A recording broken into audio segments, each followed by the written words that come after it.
a group, Diasporans for Good Governance, has claimed that Mr. Peter Obi's campaign to move Nigeria from a consuming to a producing nation is unsettling many.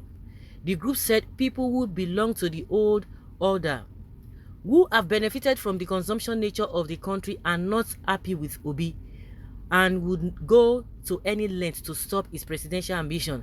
In a jointly signed press statement, conveners of the group, including Sir Johnny Obika, Dr. Ben Okpara, Barrister Franklin Nwako, Mr. Okaka, and Ambassador Camillus Konkwo, identify all mogul and famous philanthropist Prince Arthur Eze as one of those who are unhappy with the attempt to change Nigeria.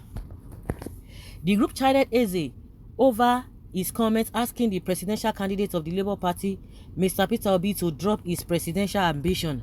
When Peter Obi started talking about turning Nigeria from consumption to production, we knew that those who profit from Nigeria's dysfunctional rentier system will fight hard to retain the status quo. Arthur Eze's continued support for the PDP and the APC only shows that he is a part of the political cabal. The people have, however, resolved to take their destiny into their hands. That is why the masses are flocking around Peter Obi, who represents the new order and the light that will guide them out of darkness. It is only logical an agent of darkness will lament about the regime of light.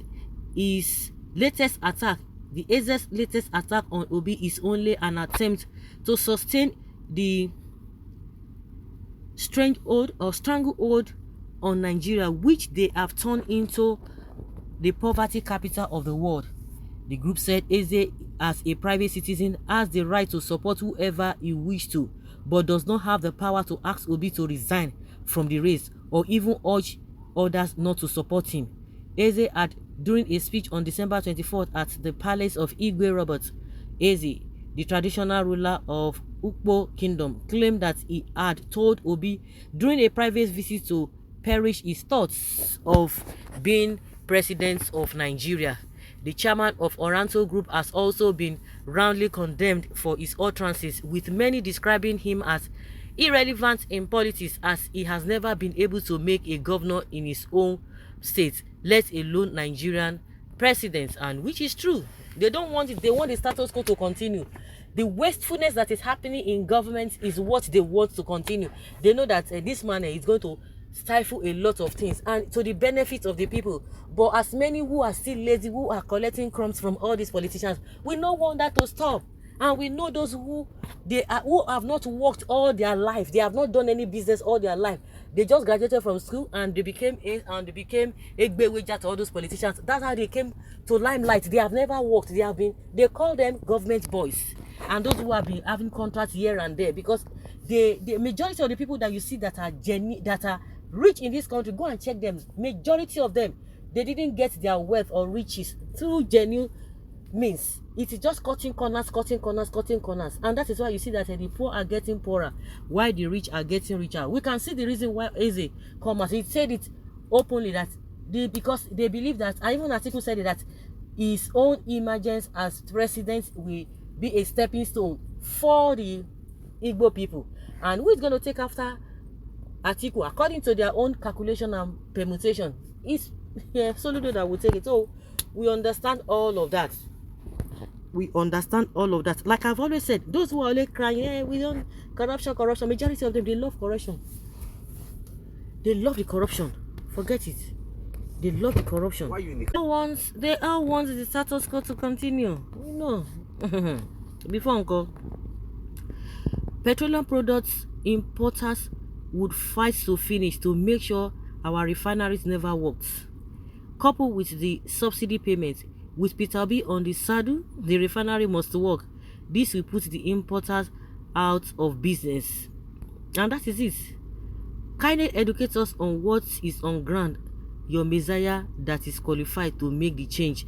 Someone say, oh, Obi cannot accomplish this change you desire. People like you will turn the table around. They will turn the table around. Yes, if you think that Obi cannot do it, let us see what your own person can do. Well, just as he did in Anambra as an example, Abi is fooling himself. Hey, this Yoruba tribal killing, what did they happen?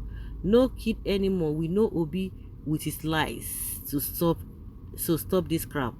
It is not a story, my dear. A lot of things are manufactured in Southeast, despite governments on interest and support. Hey, forget them. Are they not manufactured? They will tell you, oh, it is Igbo made, Igbo made. Which one you now will feel produce? And you with it's only that Igbo made you go feel afford. Even the one you think say no be Igbo may say na the original. You know if you afford that because the system self don't even make your life miserable. You can't even afford Igbo made. Igbo made products, you cannot afford it because of the Igbo made. Do you know what is happening? The things that they do in the South, they produce in Southeast. Of course, we can see it. But those who are lazy, like I said from the beginning, who are getting crumbs from all these politicians, they will not want things to just change drastically so that they will be able to use their hands to work. Beggy, please give me a hair. Or else all those kind of a thing. They are used to that kind of life. So what do you expect?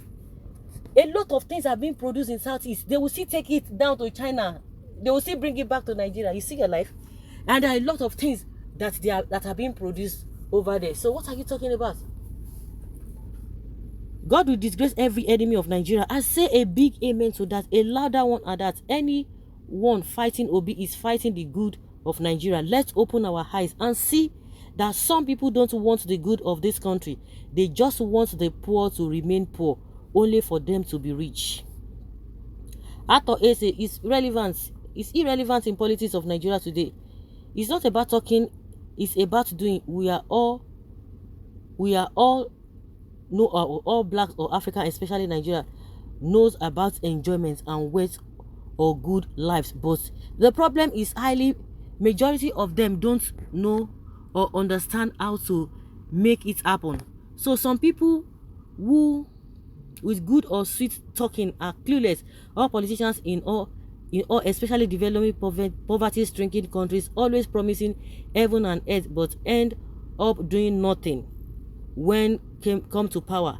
Permit me to say this truth. Even those who are bitter as Nigeria, we all know that Igbos are sweet talkers when it comes to marketing things. Really, they are sweet talkers. Okay, because I don't understand this your statements because maybe the grammatical whatever is not even in right tone. Whereas he did in Alhambra, producing nation of words, criminal Igbos, drug lord Agbado Abi. Because of Father Mbaka, let the adorers never vote Peter Obi. The spirit of Obi is stronger than all of those things. Look at this scumbag. Obi, who was accused of selling mostly imported goods, is promising to turn Nigeria to a producing nation. What in Yoruba they produce? Tell me. You can't even go to market and see Yoruba made products. You can only hear Igbo made, whether fake or original. You hear my 12. Hausa market, Alaba market, Igbo. Where is Yoruba? Oh, that is why you can't even make anything original in life, because you are not original until you discover your source. A functional railway will solve 70% of our transport problem, but trailer and bus owners have fought it to a comma.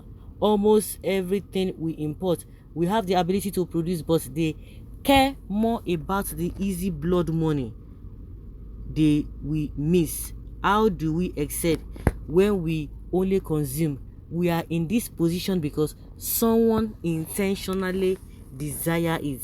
So guys, let's say your opinion and have your take on this.